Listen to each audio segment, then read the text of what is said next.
बिस्मिल्लाहिर्रहमानिर्रहीम। अस्सलाम वालेकुम बच्चों, वेलकम टू ऑनलाइन क्लास। आज का जो बच्चों हमारा टॉपिक है वो है हीट इंजन का। इससे पहले तक हमने वो सारे प्रोसेसेस पढ़े जो हीट को अंडरस्टैंड करने के लिए ज़रूरी हैं। जैसे आपको याद होगा, हमने कहा था थर्मोडायनामिक्स क्या है। थर्मोडायनामिक्स फिजिक्स की वो ब्रांच है जिसमें हम हीट को स्टडी करते हैं और हीट की कन्वर्जन को स्टडी करते हैं अदर फॉर्म्स ऑफ एनर्जी में। तो हीट क्या है वो हमने स्टडी कर ली। कन्वर्ट कैसे होती है, फर्स्ट लॉ ऑफ थर्मोडायनामिक्स ने हमें ये बताया। फर्स्ट लॉ ऑफ थर्मोडायनामिक्स ने हमें ये बताया कि जो हीट एनर्जी है वो वर्क में कन्वर्ट हो सकती है। कौन सी डिवाइस कन्वर्ट करती है? डिवाइस आपके पास हीट एनर्जी इसको कन्वर्ट करती है।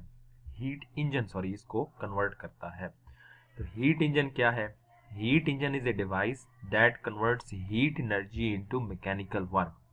हीट इंजन वो डिवाइस है जो हीट एनर्जी को मैकेनिकल वर्क में कन्वर्ट करती है। ठीक होगी बात।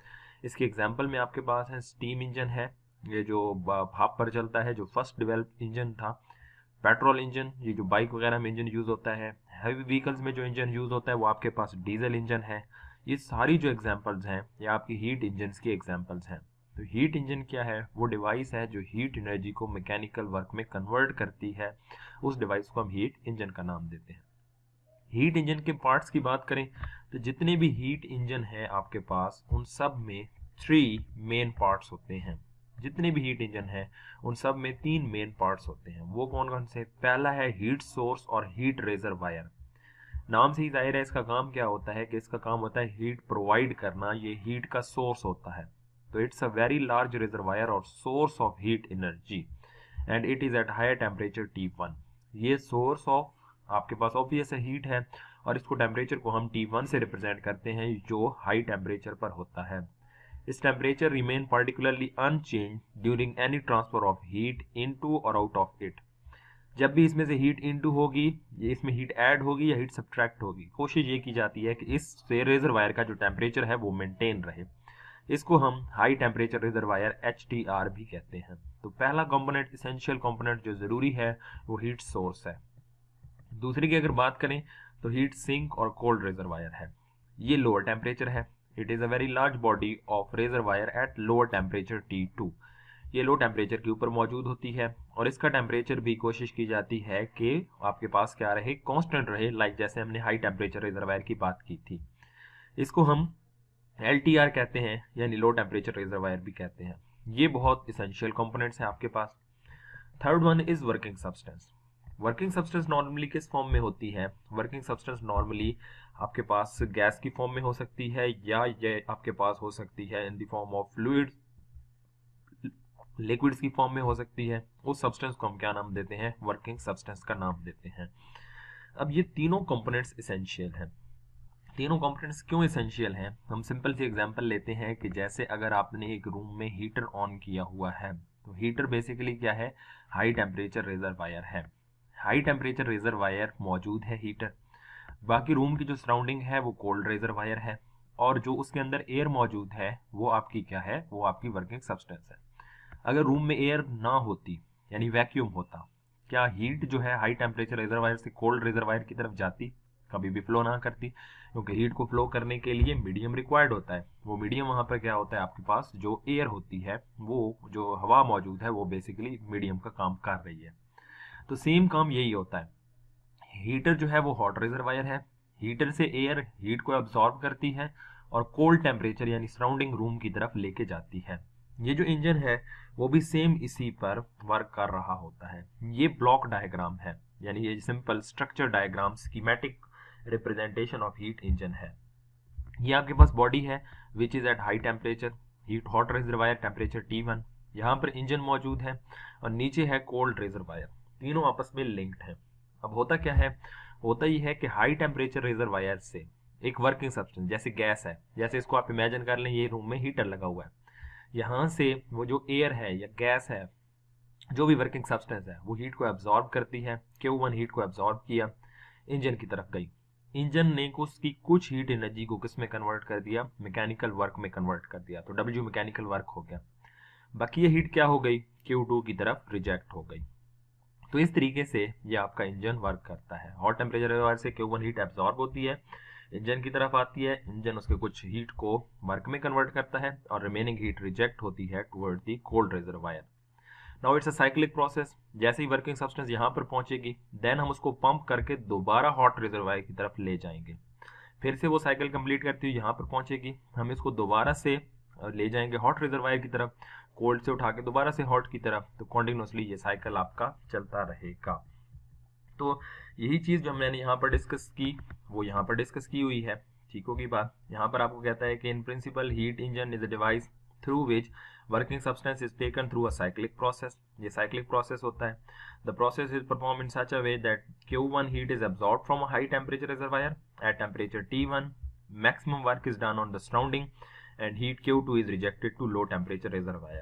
तो मैक्सिमम वर्क यहाँ पर हुआ, इंजन ने मैक्सिमम वर्क परफॉर्म किया, हीट Q2 रिजेक्ट हो गई toward the low temperature reservoir. अब हमने कहा कि ये जो आपके पास ऑपरेट करता है, consider heat engine that operates in cycle. अगर ये साइक्लिक प्रोसेस है तो फिर हमने पढ़ा था internal energy is state function.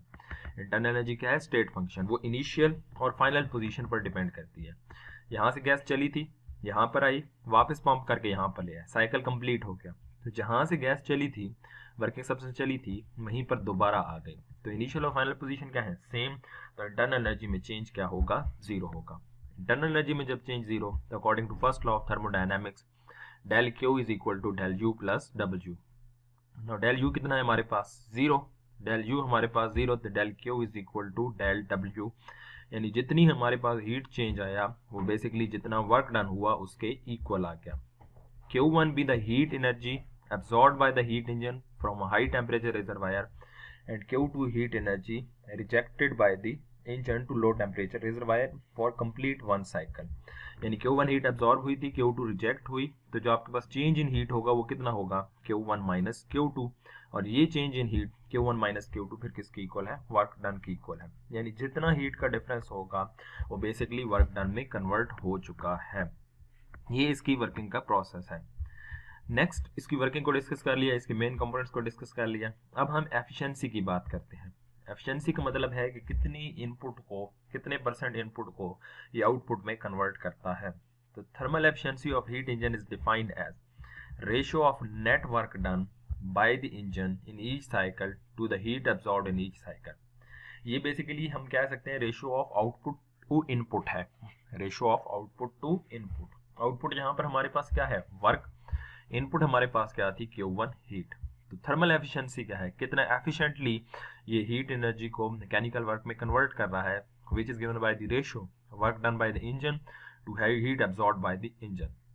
Eta, this is the symbol of efficiency, is equal to del W. Del W work perform हुआ था ना, और हीट इनपुट हमारे पास क्या थी? Q1 थी। और डेल डब्ल्यू अभी हमने कैलकुलेट किया, किसकी इक्वल है? Q1 minus Q2। तो efficiency is equal to Q1 minus Q2 over Q1। Next, दोनों को अलग अलग डिवाइड किया, Q1 ओवर Q1, 1 बच गया, और Q2 ओवर Q1 ये बच गया। तो eta is equal to 1 minus Q2 over Q1। ये हमारे पास एफिशिएंसी का फार्मूला आ गया। समझ आ गई बात यहाँ तक? अगर परसेंटेज एफिशिएंसी फाइंड आउट करनी होगी तो इस फैक्टर को 100 से मल्टीप्लाई कर देंगे तो परसेंटेज एफिशिएंसी आ जाएगी।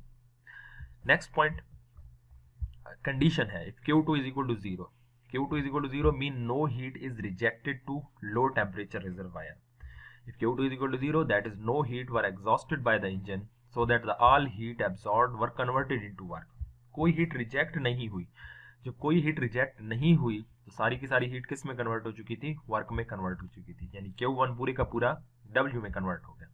तो यहाँ पर Q2 0 पुट करें तो 1 माइनस 0 ओवर Q1, तो 1 माइनस 0 1, तो 100% एफिशिएंसी आपके पास आ जाएगी। यहाँ से आपको कितनी मिली एफिशिएंसी? 100%।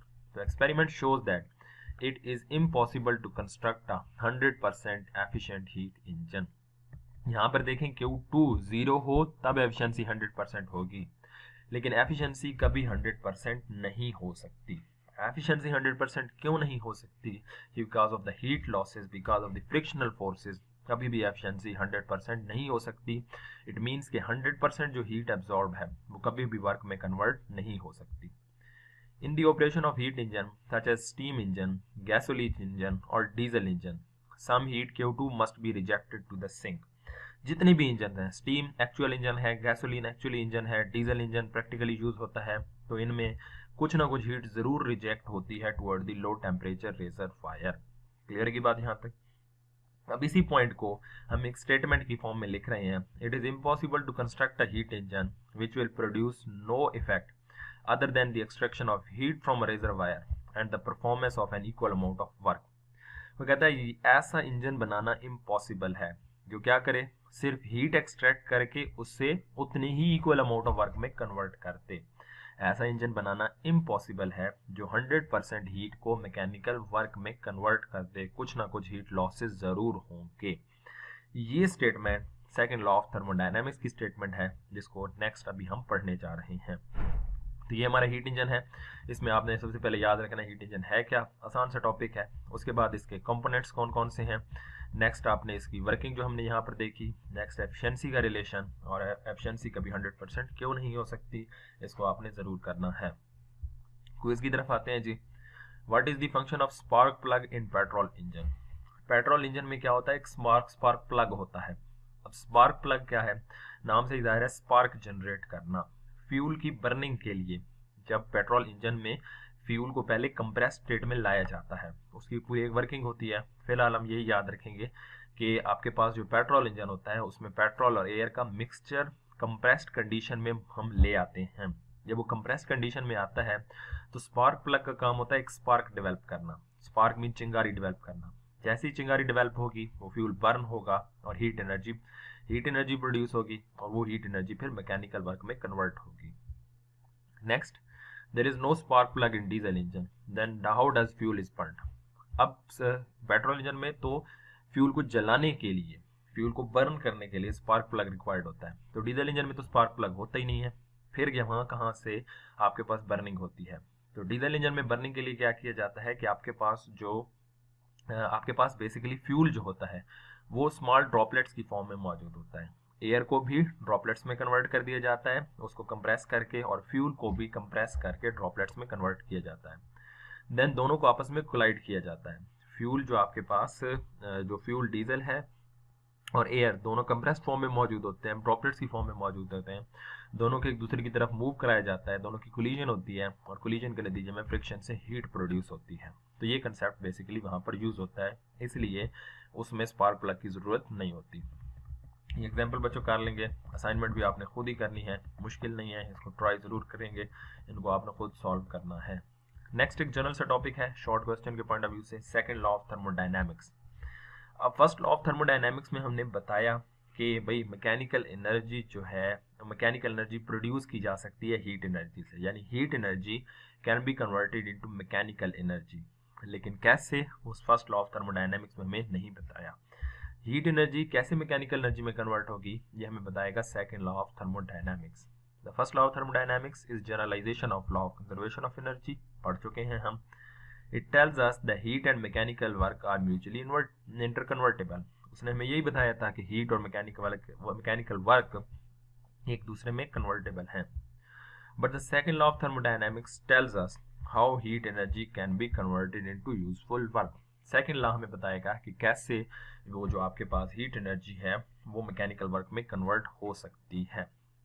नेक्स्ट जो पैराग्राफ है वो ये चीज बता रहा है कि सेकंड लॉ की कोई प्रॉपर डेफिनेशन नहीं है आपके पास। सेकंड लॉ की कोई प्रॉपर डेफिनेशन नहीं है, ये ऑब्जर्वेशन पे बेस्ड है। ठीक होगी बात, यानी जिसने जिस तरीके से चीजों को ऑब्जर्व किया, mechanical conversion of heat conversion into mechanical work में जिसने जैसे ऑब्जर्व किया उसके मुताबिक उसने अपनी statement they the second law की। तो दो स्टेटमेंट्स हैं जो बहुत इंपॉर्टेंट है आपके पास। सबसे पहले एक साइंटिस्ट था लॉर्ड कैल्विन, उसने एक स्टेटमेंट दी, उसी के नाम पे यह है लॉर्ड कैल्विन स्टेटमेंट। अब लॉर्ड कैल्विन स्टेटमेंट हमने अभी जैसे हीट इंजन पढ़ा, हम कह सकते हैं ये उसी हीट इंजन के कंसेप्ट पर बेस्ड है। तो लॉर्ड कैल्विन स्टेटमेंट क्या है, it is impossible to construct a heat engine operating continuously in a cycle which takes heat from a heat source at high temperature and performs an equivalent amount of work without rejecting heat to a sink at low temperature. वो कहता है ऐसा heat engine बनाना impossible है जो continuously hot temperature reservoir से heat absorb करे, सारी की सारी हीट को वर्क में कन्वर्ट कर दे, और सिंक की तरफ कोई हीट या लो टेम्परेचर रिजर्वायर की तरफ कोई हीट रिजेक्ट ना करे। In simple 100% heat energy 100% mechanical work में कन्वर्ट करना इम्पॉसिबल है, ऐसा इंजन बनाना इम्पॉसिबल है। ठीक होगी बात। ये इसकी बेसिक स्टेटमेंट है, ये बेस्ड है हीट इंजन के ऊपर। According to this statement, heat source at high temperature reservoir and heat sink at low temperature reservoir as essential for the conversion of heat into mechanical work। जब 100% heat mechanical work में convert नहीं हो सकती, कुछ ना कुछ heat reject जरूर होगी, तो इसका मतलब ये है कि हाई टेम्परेचर रिजर्वायर और लो टेम्परेचर रिजर्वायर दोनों का होना जरूरी है। Heat can not be completely converted into useful work during a complete cycle। A heat engine absorbs an amount of heat from the heat source, converts a part of heat energy into mechanical work and rejects the remaining part of heat to the sink। Simple situation जो पहले हम देख चुके हैं। Therefore, the work performed by the heat engine will be less than the heat energy absorbed। जो work होगा वो Q1 से हमेशा क्या होगा, कम होगा। जो वर्क होगा W वो हमेशा हीट एनर्जी एब्जॉर्ब यानी Q1 से हमेशा क्या होगा, कम होगा। कुछ ना कुछ हीट रिजेक्ट होगी, इसलिए 100% एफिशिएंसी कभी नहीं हो सकती। 100% से एफिशिएंसी हमेशा हीट इंजन की क्या होगी, कम होगी। नेक्स्ट स्टेटमेंट जो है वो सेकंड लॉ ऑफ थर्मोडायनेमिक्स की रुडोल्फ क्लासियस स्टेटमेंट है। रुडोल्फ क्लासियस एक साइंटिस्ट था, उसने क्या किया था, उसने भी अपनी एक स्टेटमेंट दी थी। उसके मुताबिक it is impossible to cause heat flow from a cold body to a hot body without expenditure of work. यानी ऐसा heat to flow from cold body to hot body, heat कभी कोल्ड बॉडी से hot body की तरफ travel नहीं करेगी without the expenditure of work. यानी heat कभी भी कोल्ड बॉडी से, कौन सी बॉडी से, कोल्ड बॉडी से हॉट बॉडी की तरफ ट्रेवल खुद ब खुद नहीं करेगी। अगर हम हीट को ट्रेवल कराना चाहते हैं तो we have to perform work. Like refrigerator की एग्जांपल लेते हैं। रेफ्रिजरेटर का वो जो आपको बॉक्स नजर आता है, वो जो खाना उसका होता है, वो ऑलरेडी लो टेम्परेचर के ऊपर मौजूद होता है, वो कोल्ड बॉडी है। उसको हमने मजीद कोल्ड करना होता है तो हीट रिमूव करते हैं। हीट रिमूव करने के लिए क्या परफॉर्म करना पड़ता है, कंप्रेसर को वर्क परफॉर्म करना पड़ता है। इसीलिए ये कहता है कि सेकेंड लॉ की स्टेटमेंट ये है कि हीट खुद ब खुद कोल्ड बॉडी से हॉट बॉडी की तरफ ट्रेवल नहीं करती। अगर ट्रेवल कराना चाहेंगे तो हमें एक्सपेंडिचर ऑफ वर्क यानी वर्क परफॉर्म करना पड़ेगा। The first law of thermodynamics tell us the equivalence of heat and work. First law of thermodynamics में हमें बताया था कि हीट एनर्जी वर्क में कन्वर्ट हो सकती है। These are equivalent, they are mainly different forms of energy.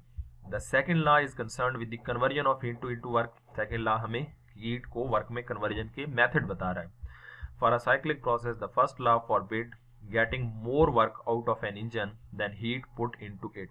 तो पहली जो स्टेटमेंट है साइक्लिक प्रोसेस के लिए, या यहाँ पर कहता है for cyclic process first law forbid. First law ये कहता है कि आपके पास जो हीट है, जो हीट इतनी आप देंगे उसके इक्विवेलेंट अमाउंट ऑफ वर्क मिल सकता है। ठीक होगी बात। मैं दोबारा रिपीट करता हूँ, फर्स्ट लॉ हमें ये कहता है कि आपके पास जितनी हीट देंगे उसके इक्विवेलेंट अमाउंट में वर्क मिल सकता है। उससे ज्यादा यानी हीट आपने 10 जूल दी और 11 जूल वर्क कभी हासिल नहीं कर सकते। The second law assets that the work perform will be less than the heat absorbed.